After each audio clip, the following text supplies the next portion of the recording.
You ask Tiger to solve. This deals with linear equations with one unknown. The final result is x equals 5. Let's solve it step by step.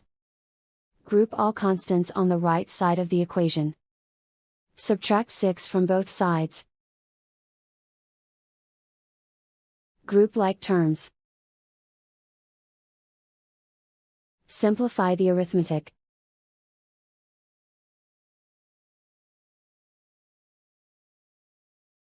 Isolate the x. Divide both sides by -9. Cancel out the negatives. Simplify the fraction. Cancel out the negatives.